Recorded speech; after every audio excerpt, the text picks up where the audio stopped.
Bueno, muchas gracias, Guadalupe, bienvenida. A ver El si auditorio funciona. es tuyo. ¿Sí? Todo tuyo. ¿Se sí. escucha bien?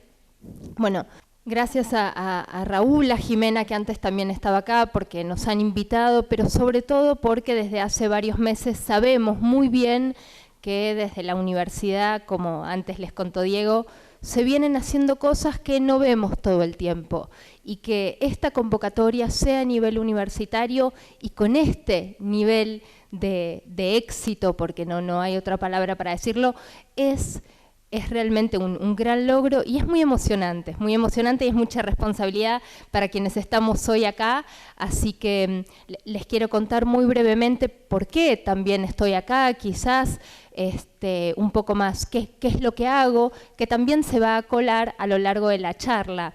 Yo soy física de formación, soy científica, estudié en Buenos Aires, en la Universidad de Buenos Aires, hice mi doctorado ahí, una parte afuera. Pero después me pasaba algo al final del doctorado, que era que tenía muchos intereses y muchas inquietudes por temas más sociales. Así que después seguí estudiando maestrías, posgrados más vinculados a educación y a comunicación.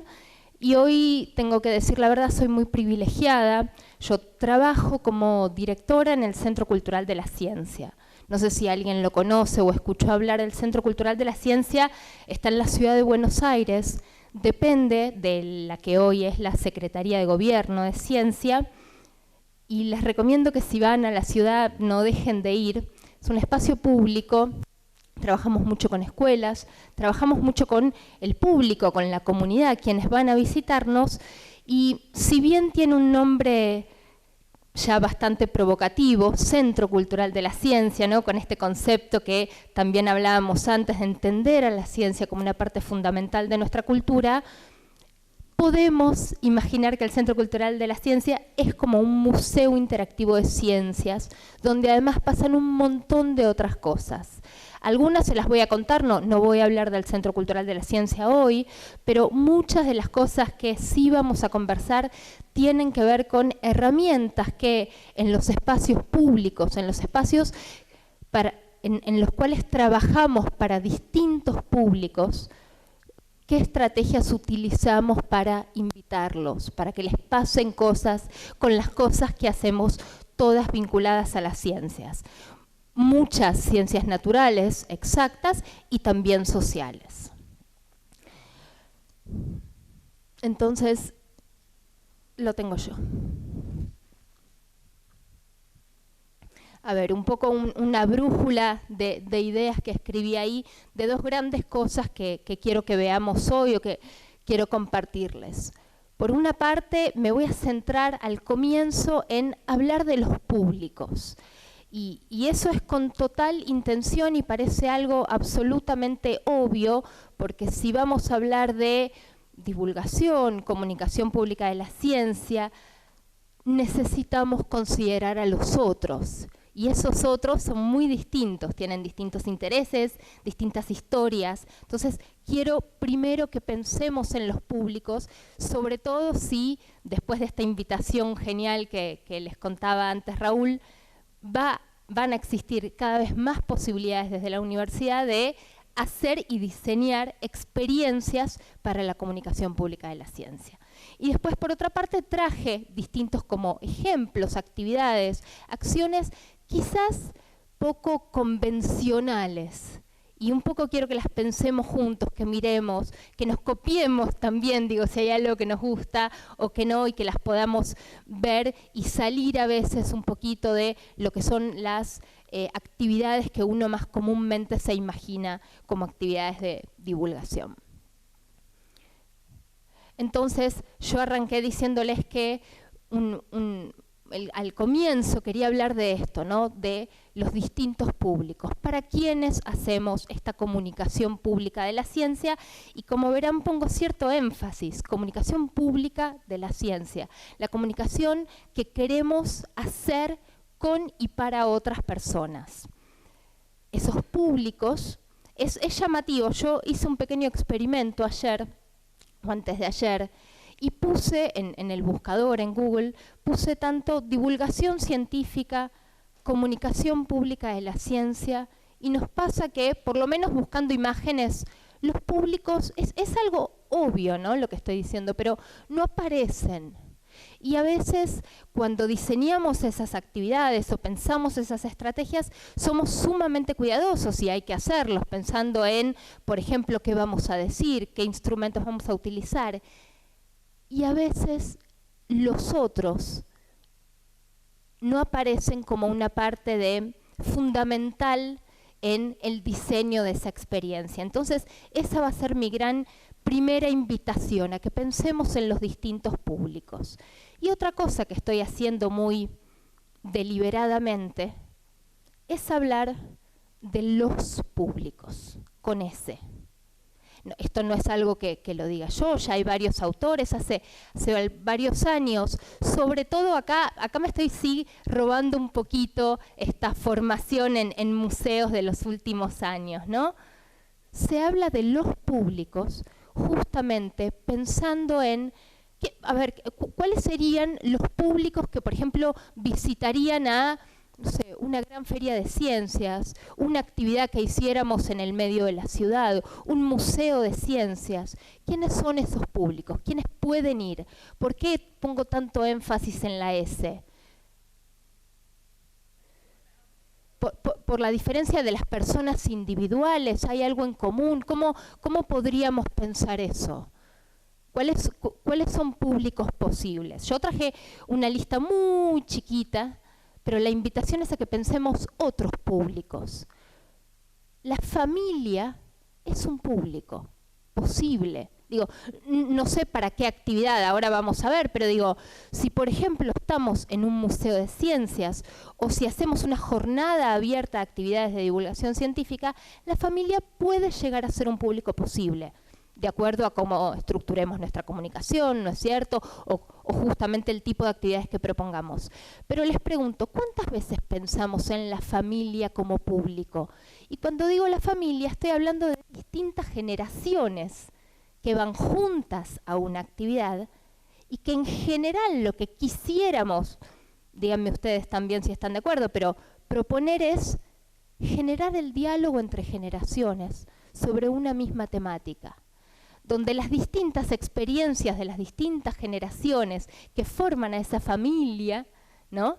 Y por familia no estoy hablando de familia tradicional, estoy hablando literalmente de distintas generaciones que van juntas a hacer algo, a vivir algo. Entonces la familia puede ser un público posible. No estoy hablando de individuos, de la diversidad entre personas individuales. Otro público posible podrían ser los jóvenes. Jóvenes podemos pensar que pueden ser estudiantes de nivel secundario, jóvenes que están empezando la universidad.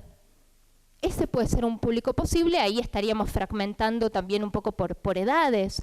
Niños y niñas también podría ser un público posible.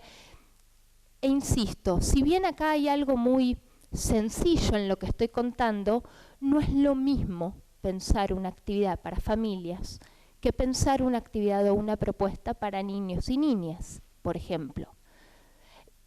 Y no es lo mismo porque, como vamos a ver más adelante, son distintos ejes los que tenemos que tener en cuenta para que esa experiencia sea una experiencia significativa, memorable, una experiencia donde haya emociones en el medio en algún punto.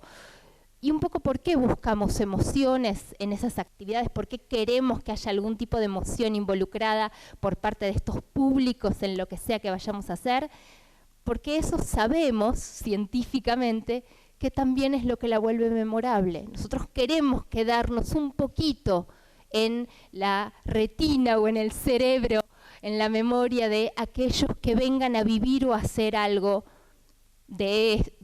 sigo hablando muy en abstracto, de estas actividades que vayamos a hacer de divulgación científica. Si pensamos en una institución, puede ser la universidad, puede ser un museo, hay un público que es la comunidad vecina.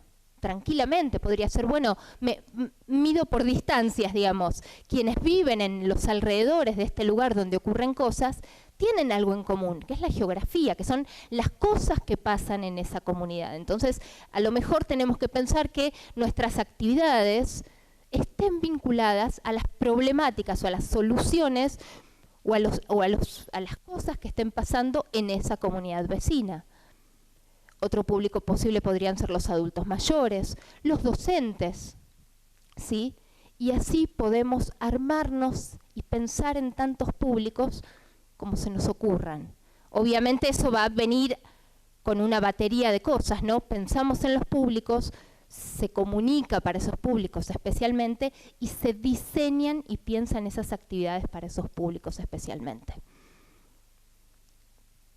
Y acá sí me meto un poquitito más en lo que es el diseño de estas experiencias interactivas para los distintos públicos. Hay un autor y una autora, pareja ellos, John Falk y Lynn Dirkin, son los dos investigadores formados en el área de ciencias de la educación, pero sobre todo que han dedicado su vida al estudio de todo lo que uno aprende fuera de la escuela. Lo que a veces se llama la educación no formal, ¿no? Como puede ser lo que ocurre en museos o en ferias o en jornadas o mismo a partir de la lectura de noticias. Y ellos tienen un libro que quizás sea, me animo a decir, de los libros más citados en los últimos 20 años en el mundo de museos y de educación no formal, que se llama The Museum Experience, la experiencia en el museo. Y trabajan mucho alrededor de, primero, definir este concepto de experiencia, ¿no? ¿Qué es una experiencia? ¿Qué es que me pasa una experiencia? Hay autores previos, obviamente está John Dewey a comienzos del siglo XX, que, bueno, me puso muy contenta saber que hay estudiantes de filosofía también por aquí, ellos deben saber mucho más o lo deben leer a él mucho más, pero digo, como autores recientes y referencia reciente, esta definición de experiencia interactiva, ¿no?, que proponen Falk y Dirkin, es sumamente práctica y por más que no vayamos a hacer una gran profundización sobre eso, les recomiendo, si les interesa, que lo busquen. Hay mucho material online de ellos y hay muchos artículos también, además del libro. Pero bueno, como ven ahí, pareciera que la experiencia, ¿no?, se empieza a definir por varias cosas, o al menos aparecen como 3 grandes ejes que tenemos que tener en cuenta para diseñar estas actividades o estas experiencias que queremos que sean significativas en quienes vayan a vivir eso. Por una parte está el contexto personal, y es un poquitito lo que empezamos a comentar al principio.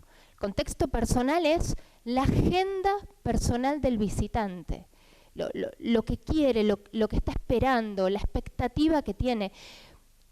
Imaginar o estudiar, en el caso más riguroso, las expectativas con las que viene alguien a vivir algo específico no es menor.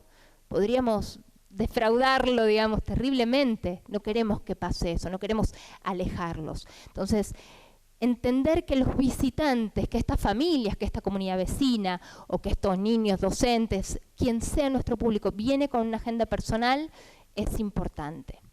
Ese contexto personal también incluye, obviamente, las propias realidades. Por supuesto, los distintos públicos pueden provenir de distintas realidades que a lo mejor es pertinente que tengamos en cuenta o no. Distintos intereses, como decíamos. Entonces, por un lado está el contexto personal, tratar de conocer lo más posible a quienes van a vivir con nosotros esa actividad, o con nosotros o para quienes diseñemos esa actividad. Después está el contexto físico, y esto tampoco es menor, y es algo, de vuelta, muy intuitivo en un punto. Antes hablábamos de familias, voy a usar un poco el ejemplo este que para mí es muy claro a veces de familia versus, por ejemplo, chicos más chiquitos. Bueno, el espacio no es lo mismo como diseñamos, sobre todo si es una actividad que involucra diseño de objetos o posibilidad de que tengan que hacer cosas. No es lo mismo diseñar actividades donde yo, por ejemplo, pienso de vuelta, deliberadamente, que quiero que las distintas generaciones hagan cosas juntas, que si quiero que solo chicos y chicas de, no sé, digamos 10 años hagan cosas por su cuenta. Si estoy pensando una actividad para adultos mayores, una cosa obvia, pero ¿va a haber lugar para sentarse en algún momento o va a ser una actividad de 5 horas y todos parados? Eso también tiene que ver con pensar en los públicos. Pensar desde el contexto físico, cómo invita el espacio. Si yo para llegar a la ciencia tengo que golpear una puerta, ver si me abren, pasar otra, dar, no sé, un dato personal y después hacer un llamado y después pasar un código, y bueno, son barreras físicas obvias que no colaboran. Entonces, como metáfora siempre me gusta pensar que estos museos de ciencia, centros culturales o espacios que se destinan a la divulgación de la ciencia, sean espacios de puertas abiertas. Y de hecho hay algunos artículos del mundo de los museos que dicen eso. Hay que tener la puerta abierta. Eso por lo menos le facilitas un cachito las cosas a los que no acceden. Porque pensar en los que sí acceden también te obliga a pensar en los que no, y está muy bien que así sea y que nos preguntemos por qué no acceden a esa ciencia o esa divulgación de la ciencia los que no, justamente los que no acceden, los que no van. Obviamente hay un montón de otras barreras simbólicas, barreras, por supuesto, económicas. Bueno, hay diversidad de estudios en eso, pero en el diseño de actividades, lo que podamos controlar nosotros, que a veces son cosas chiquitas, a veces es pensar en los asientos, porque si vamos a estar pasando una jornada de feria de ciencias de muchas horas, en un momento nos vamos a querer sentar. A veces es eso y lo podemos controlar. Entonces, esta idea del contexto físico es un poco una idea, como les decía, a partir de este libro de definición de experiencia, pero que me parece interesante, fácil y que podemos llegar a incorporar en el diseño de nuestras actividades. Después está el contexto social, dicen ellos, ¿no? Este contexto en el cual tenemos que entender que, y esto sí aplica mucho sobre todo a lo que son las exhibiciones, los museos, las ferias, ¿no? Los espacios donde va a haber mucho público, mucho no hablo de miles, no hablo de una cosa masiva, pero donde va a haber varias personas y sobre todo donde va a haber varias personas que tienen distintos roles. Déjenme usar el ejemplo del museo porque un poco por desviación es el que me sale o tengo más cerca, pero pensemos un museo. Un museo, están los guías, están los guardias de seguridad, están los coordinadores, quienes hacen la producción técnica, logística, lo que sea, las distintas funciones que se necesitan para que funcione todo.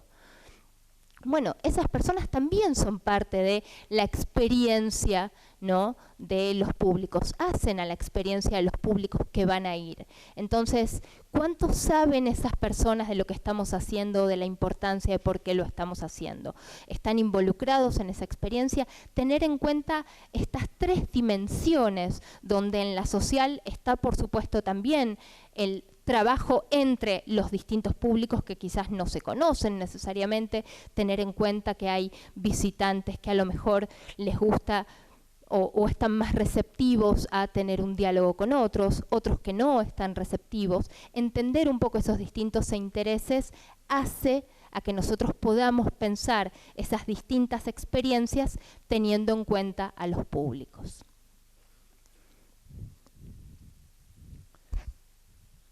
Y un poco para, no es cerrar, pero casi esta primera parte en la cual hablamos de públicos, de visitantes y de distintos intereses, recordar eso, ¿no? Recordar que cuando hablamos de comunicación pública de la ciencia, no se nos vaya lo público. O sea, pensemos realmente en los públicos, con ese. Definamos nuestro público, elijamos nuestro público o nuestros públicos y trabajemos pensando en ellos. Idealmente, así una cosa que nos podría pasar muy buena, es prototipar. No siempre podemos. ¿Qué sería prototipar? Invitarlos, probar. Digo, si estoy pensando que estoy armando una actividad para adolescentes, y a lo mejor los hijos de alguien o mis sobrinos, o les puedo decir, estamos haciendo esto, ¿qué te parece?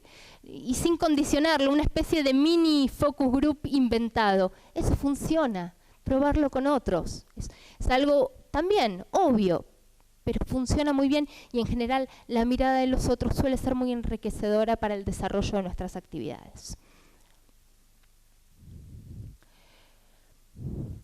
Esto son algunas imágenes, todas del Centro Cultural de la Ciencia, en donde, un poco también a modo de resumen, yo trataba de poner, la primera imagen es del ingreso, ¿no? Cuando entran las personas, y entender quiénes vienen, qué hacen, qué les gusta, qué perciben, para invitar a quienes no van, dice esa diapositiva, ¿no?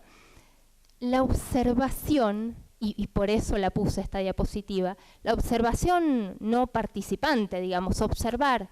Si yo estoy en un museo y trabajo en un museo, mirar qué le pasa a las personas. Si estoy organizando una jornada de universidad de puertas abiertas, mirar 40 minutos, 20, 15, ver qué le pasa a las personas, dónde se detienen más, si hay un objeto que les llame la atención, si se quedan conversando con otros, si hacen una ruta donde se detienen más en algún punto o si pasan rápidamente. La observación suele ser también una forma muy sencilla que a todos nos queda, se nos hace muy accesible para estudiar y entender a los públicos. En el caso de los museos, la primera foto está puesta por eso, es entender quiénes van. Y de vuelta, nuestras grandes siempre preocupaciones desde el punto de vista de los espacios físicos que están destinados a un público amplio, o mejor dicho, que están destinados a toda la sociedad, nuestra gran preocupación es los que no van, ¿no? ¿Por qué no acceden? ¿Por qué no van? Entonces, siempre por eso el énfasis en entender quiénes sí, y después a partir de eso ver cómo se invita a los otros. Algo de esto también contó Diego anteriormente. En las últimas décadas hubo un gran cambio de lenguaje, de lenguaje, de forma, de estrategia también. Estas ideas están sacadas de un libro de comunicación pública de la ciencia y la tecnología que lo editó Massimiano Bucchi, que es un sociólogo italiano, lo editó junto con Brian Trench, que es un estudioso académico de la comunicación pública de la ciencia en Irlanda. Ellos sacaron este libro muy recomendable, donde hacen obviamente hincapié, tienen un capítulo dedicado más a esta cuestión de el cambio de las palabras que mencionaba Diego, que se utilizan para hablar de comunicación pública de la ciencia. Y solo para quedarme con los últimos años de lo que viene pasando, se pasa de este modelo de déficit tan paternalista, tan unidireccional, ¿no? Desde el que sabe al que no, y el problema es que no sabe lo que yo sé, entonces hay que explicarle, ¿no? Lo estoy diciendo de manera muy general, pero se pasa desde ese modelo de déficit a un modelo que apunta mucho más al diálogo, a la conversación. Y de hecho hay una cita que la puse tal cual en inglés, pido perdón por eso, pero la cita de arriba dice: el abordaje de arriba hacia abajo, que COPUS, esa sigla es el Comité de el Entendimiento Público de la Ciencia, que había armado la Royal Society, ahí estoy hablando de los años 90, donde ellos dicen este abordaje de arriba hacia abajo no va, ¿no? Y varios autores identifican un poco ese año 2002 como un año en el cual se deja por escrito, se sientan algunas bases para empezar a hacer borrón y cuenta nueva y decir, acá hay algo que estamos haciendo mal en esta comunicación, y se empiezan a cambiar, entre otras cosas, estos términos que se utilizan. Ahí dice conciencia pública de la ciencia a compromiso público. Compromiso público en inglés, que hoy por hoy se lee mucho, es public engagement. Es ese término que hoy por hoy se usa muchísimo, de comunicación a diálogo, de la ciencia y la sociedad a la ciencia en la sociedad, ¿no? Y es interesante porque, más allá del cambio de palabras, este sociólogo, el autor, por supuesto que también reflexiona y dice, bueno, más allá del cambio de palabras, hay un cambio de actitud real en la planificación de las cosas. Bueno, sabemos en algunos casos que sí, y en otros todavía sabemos que ese modelo de déficit sigue funcionando. Pero por lo pronto, en los últimos 20 años, se empezó a hacer un intento más grande sobre la posibilidad de modificar un poco desde la palabra y desde la práctica estas actividades que incluyen, ¿sí?, de una manera diversa a estos distintos públicos. Y en realidad no es casual, en este caso, que yo haya empezado a hablar de los distintos públicos, porque hay un poco un acompañamiento. Si yo tuviera que hacer una pequeña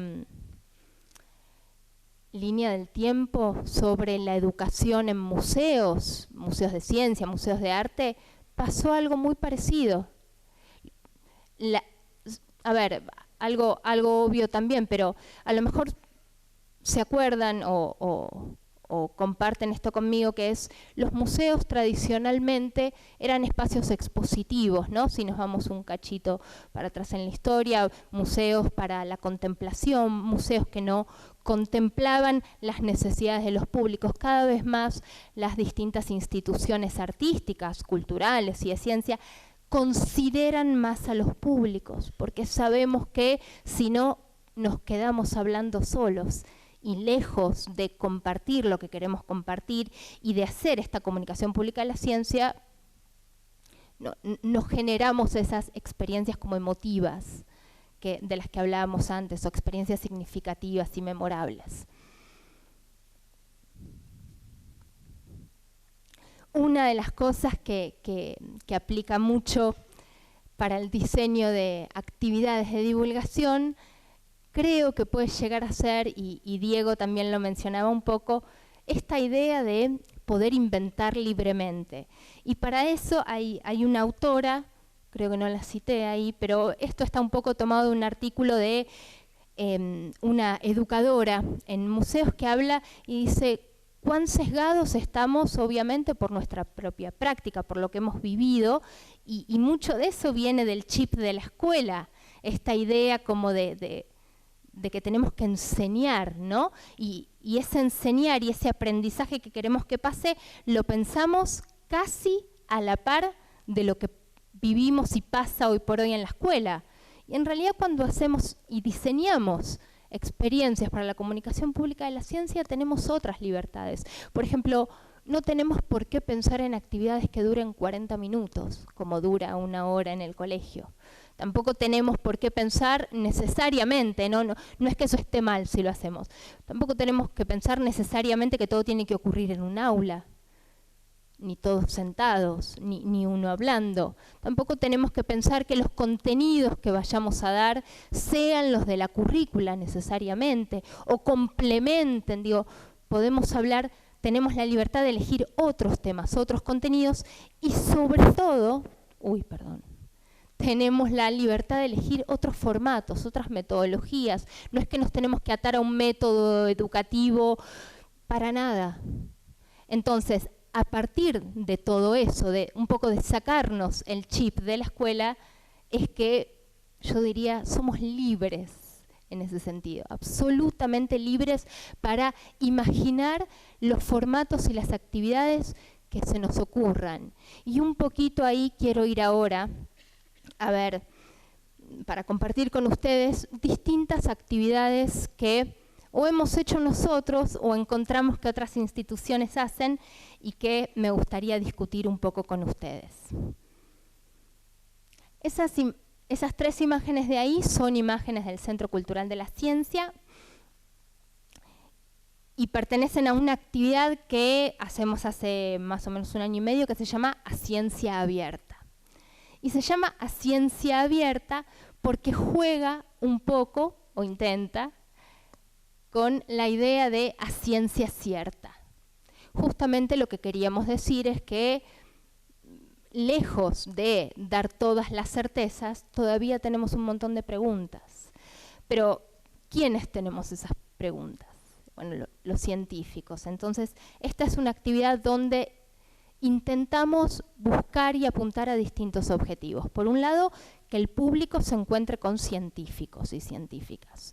En esta actividad, grupos de investigación vienen al Centro Cultural de la Ciencia a hacer, por decirlo de alguna manera, investigación de verdad, real, que les importa genuinamente. Obviamente son grupos estos que les voy a mencionar de ciertas áreas, lamentablemente no aplica a todos, pero sobre todo grupos que trabajan en cuestiones de psicología experimental, neurociencias, vienen mensualmente y diseñan experimentos, o que ya los tienen diseñados, en los cuales la participación de las personas es fundamental para intentar dar respuesta a esas preguntas que se están haciendo. Entonces, ese tipo de actividades que, les digo la verdad, cuando la hicimos no sabíamos muy bien qué iba a pasar, cómo se lo iba a tomar el público, dio unos resultados maravillosos. Pero dio resultados maravillosos no solo para el público, sino también para la comunidad científica. Por varios motivos. Primero porque los grupos de investigación que vienen y quizás están todo un sábado y todo un domingo invitando de alguna manera a que los distintos públicos participen de sus experimentos, trabajamos mucho antes con ellos y una de las premisas es, esto es ante todo una actividad de divulgación científica. Con lo cual, acá no nos importa que mucha gente haga los experimentos y sirvan y todo, eso es valiosísimo, pero eso no es el objetivo. El objetivo es que ustedes hablen con el público, que el público hable con ustedes, y aún si no quiere firmar un consentimiento, pueda vivir la experiencia de sentir con el cuerpo lo que es hacer una actividad científica. Y hablar con ustedes, con los distintos científicos. Vienen en general. Otra cosa que es muy linda es que suelen participar tanto los directores y directoras de laboratorio como becarios, investigadores asistentes. Entonces, eso también es muy lindo desde el punto de vista de lo que pasa en los grupos de investigación. Entonces, esta es una actividad donde también para sorpresa nuestra vimos, esto es una actividad que ocurre en un espacio del Centro Cultural, diría notablemente más pequeño que el resto del Centro Cultural, donde el tiempo de permanencia promedio de las personas sabemos que es de 1 hora y media, 2 horas, y sabemos que quieren volver en general. Y eso no lo esperábamos, así que eso fue bastante gratificante para nosotros, también para los científicos que participan ahí. Y menciono lo del tiempo de permanencia porque en general ese suele ser el tiempo de permanencia que se está en todo el Centro Cultural de la Ciencia, que ofrece muchas actividades en simultáneo, en paralelo, y hay distintas cosas para hacer, incluyendo visitar la muestra de ciencias. Bueno, esos son algunos de los comentarios de nuestro libro de visitantes, solo de los que pasaron por la actividad a ciencia abierta, algunos de los fines de semana.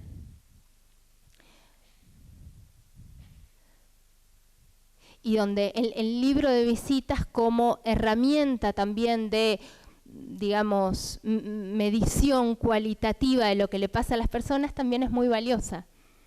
Si la leemos y si tenemos la posibilidad de dejar un libro de visitas, un cuaderno, y después leer qué les pasa a las personas, eso nos suele dar bastantes indicaciones sobre cómo podemos llegar a seguir. Acá traje otro ejemplo muy distinto de una intervención urbana de una artista norteamericana que se llama Candy Chan. Traje 2 o 3 ejemplos de ella porque las cosas que hace son muy atrapantes en general para las personas y dan muchas ganas de participar. Esta instalación que hizo en una casa abandonada se llama Before I Die, es antes de morir, y lo que hizo es intervenir este espacio con una pintura para pizarrón, supongo, y dar espacio para que las personas puedan escribir y contar qué les gustaría hacer antes de morir. Ahí hice un pequeño zoom de algunas de las respuestas. Toda esta información está en la página web de esta artista que hace instalaciones realmente que nos interpelan. Creo que más o menos nos interpelan a todos por distintos motivos y no me animo a leer casi ninguna de esas respuestas porque son muy, muy emotivas algunas y muy conmovedoras. Entonces, cuando hablábamos antes a veces de esta idea de generar emociones, ¿no? O que estemos vinculados a través de las emociones para que nuestra experiencia se vuelva memorable. Bueno, esto sin dudas, quizás este artista tiene la capacidad de hacer cosas muy... La habilidad para hacer cosas muy sencillas por una parte y que nos interpelan muy fuertemente. Y otras nos interpelan desde el humor. Puso este cartel en una calle, no me animo a decir en dónde, en Asia, y puso el cartel en el cual dice: este es un muy buen lugar para enloquecerse, para gritar. Así que esa también es otra de sus intervenciones urbanas. Pero les recomiendo que miren varias de las propuestas que ella hace, en general con materiales e ideas sencillas, pero con consignas que justamente nos interpelan. Y esta la traje porque tiene en particular algo que ver con la vida universitaria, y de vuelta, a mí me pasa con esta artista que si pensamos sus obras, ¿no?, como intervenciones un poco museográficas, a mí lo que me gusta pensar que hace ella es un poco transformar los espacios un poco en museos participativos, espacios participativos. Y esta es en el campus universitario, en una universidad que creo que es en Finlandia, donde ahí vemos que hay un estudiante que está escribiendo algo. Y no sé si se llega a leer ahí la consigna, está en 3 idiomas, se las leo.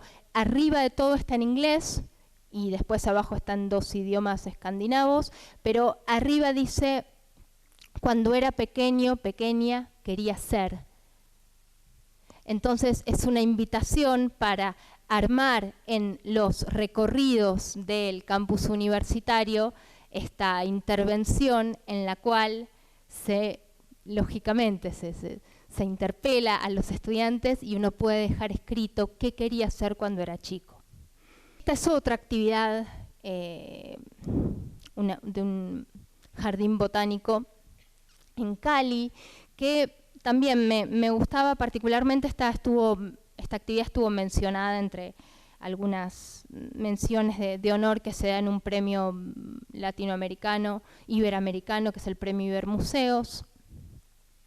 Ganó hace algunos años alguna de las menciones y tiene que ver con desarrollar una actividad en el jardín botánico que, como dice ahí abajo, le permite a las personas hacer una simulación de las antiguas exploraciones para vivir la importancia, ¿no?, que tuvieron esas exploraciones botánicas en la conservación, en el estudio de los bosques. Entonces, ese tipo de actividades donde además las personas de alguna manera viven y experimentan esa idea un poco de juego, de ir al pasado, de tratar de situarse en otro momento, me parece que también es de las actividades quizás que, como decíamos antes, no tienen que ver con tiempo, no tienen que ver, con esta idea del chip de la escuela, ¿no? Son formatos que se salen a veces y se escapan un poquito de los formatos más tradicionalmente escolares que tenemos. Esta es otra imagen del Centro Cultural de la Ciencia. No sé si es la actividad, o la foto, mejor dicho, que le hace mejor honor a la actividad, pero es una actividad que se llama Zoom, que es una actividad de espacio libre, que ocurre en un laboratorio. Una actividad que la hicimos un poco entendiendo, que fue un poco lo que nos pasó a nosotros, que nuestro público mayoritario eran las familias, ¿no? Al comienzo nos pasaba algo un poco raro, que es que hacíamos actividades para adultos, para jóvenes, para chicos, no se encontraban, entonces de repente uno iba un domingo y había adultos que estaban afuera como esperando algo, pero era porque había solo actividades para chicos en otro lado. Bueno, empezamos a aprender que nuestro público mayoritario eran las familias, y Zoom lo hicimos pensando en eso. Es una actividad de espacio y recorrido libre, que es esencialmente un laboratorio con microscopios, un laboratorio con muestras. A veces son muestras que están más vinculadas a la mineralogía, a veces tiene más que ver con cuestiones de biología, de insectos, de bichos, que eso es un éxito total y absoluto. Y lo que hacemos es que los educadores, los facilitadores, que en general son estudiantes de ciencias, estén justamente para hacer su rol de facilitador, no de contar lo que está pasando, sino de proponer que esas familias se hagan preguntas que sean susceptibles de ser respondidas con las cosas que tenemos, con los microscopios, con las muestras, con las balanzas, con los termómetros. Entonces, esa es un poco la idea de Zoom. Es un espacio abierto donde hay un montón de muestras, un montón de equipamiento, un espacio que invita mucho. En general a algunos les da más curiosidad que a otros, obviamente, por el tipo de muestras o lo que sea, y entonces ahí tratamos de provocar estos diálogos alrededor de la ciencia y tratamos en muchos casos de que el público pueda responderse a partir de los instrumentos y los materiales que tenemos. Y esto también tiene, digamos, un formato absolutamente libre, uno puede estar 5 minutos o 2 horas. Y otra de las actividades, y acá le robo algunas ideas al mundo del arte, que también han hecho un trabajo desde los museos y las instituciones artísticas en los últimos años, muy grandes por justamente también incorporar a los públicos, estudiar, ¿no? A ver cómo diseñar estas actividades, sobre todo, imagínense, con arte contemporáneo, hay una dificultad, un desafío muy interesante ahí. Bueno, el Museo Universitario de Arte Contemporáneo en México tiene una iniciativa que, de vuelta, con esta idea de sacarnos el chip de la escuela, a mí quizás me parece de lo más innovador. No sé si va... ¿Sería posible que un museo de arte te preste una obra de su colección para que la tengas en tu casa? ¿Qué harías para que tu familia, amigos y vecinos visitaran tu casa para conocer la obra? ¿Qué le preguntarías al artista que creó la obra si visitara tu casa? Estas preguntas, tender puentes y construir comunidad son los referentes de partida para MUAC en tu casa. MUAC en tu casa propicia la inclusión y el acercamiento de públicos jóvenes al arte contemporáneo a través de la vivencia de procesos museales como preservación, montaje, exhibición, mediación, divulgación, entre otros. MUAC en tu casa es un proyecto inédito y multipremiado internacionalmente. Inició su edición piloto en 2013 prestando 9 piezas de arte contemporáneo. Hasta la fecha, se han llevado a cabo 6 ediciones con la participación de 39 artistas y 164 estudiantes de la Escuela Nacional Preparatoria y el Colegio de Ciencias y Humanidades de la UNAM. Se han prestado más de 30 obras de arte, todas pertenecientes al acervo histórico artístico del MUAC. En 6 años, se ha presentado en todas las delegaciones de la Ciudad de México y algunos municipios del Estado de México como Ecatepec, Chalco y Nezahualcóyotl. MUAC en tu casa ha demostrado mediante estudios científicos de las ciencias sociales y la psicología que contribuye a la regeneración del tejido social y a la mejora de la calidad de vida de las personas involucradas. Bueno, no sé qué les pareció. Se entiende la propuesta, ¿no?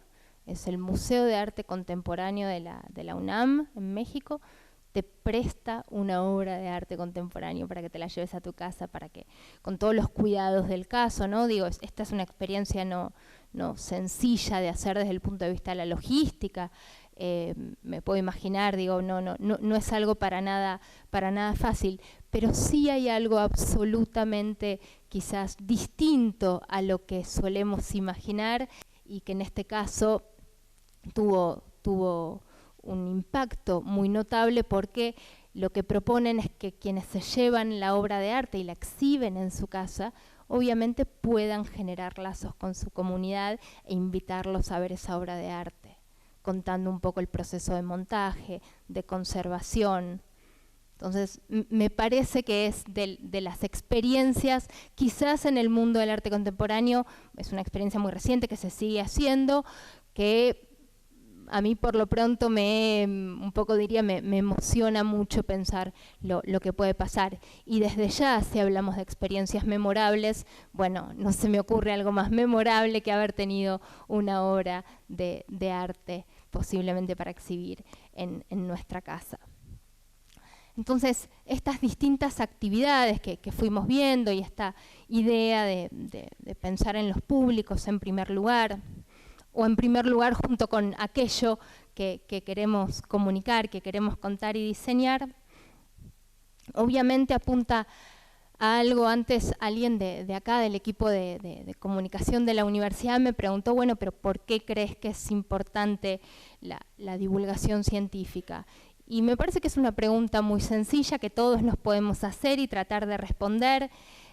Yo ahí tengo una respuesta medio preferida que supera un poco esta quizás de las vocaciones científicas, de promover las vocaciones, no porque eso esté mal, ¿no? Pero sino porque creo que la importancia radica realmente en dar herramientas que hoy no tenemos todos por igual, herramientas de lo que uno puede pensar que es la cultura científica, porque esas herramientas hoy por hoy son importantísimas para la toma de decisiones cotidianas en nuestra vida, para la participación en los debates públicos que los hay, que los tuvimos nosotros también hace poco, temas que tienen o que admiten también la mirada científica o el argumento científico para la toma de decisiones, desde discusiones en el Congreso que han habido hasta grandes temas que se tocan mundialmente. Con lo cual, para mí la importancia, sin dudas, hoy de la divulgación científica tiene mucho que ver con la inclusión, sí, de toda la sociedad en los grandes debates públicos y en la toma de decisiones diarias y cotidianas. Dicho eso, voy a cerrar con un rearmado de una frase de este escritor italiano, Gianni Rodari, en su famoso libro de Gramática de la Fantasía, donde él se dedica a hablar de la importancia de la imaginación, del uso de las palabras. Y él cierra el capítulo de su introducción diciendo todos los usos de las palabras para todos, no para que todos seamos artistas, sino para que nadie sea esclavo. Y entonces, por lo que comentábamos antes, con esta idea de una mayor cultura científica nos va a conducir a ser una mejor sociedad, sin dudas. Entonces, y que me perdone Rodari, yo lo que propongo es que todos los usos de la ciencia sean para todos, no para que todos seamos científicos, sino para que nadie sea esclavo. Gracias.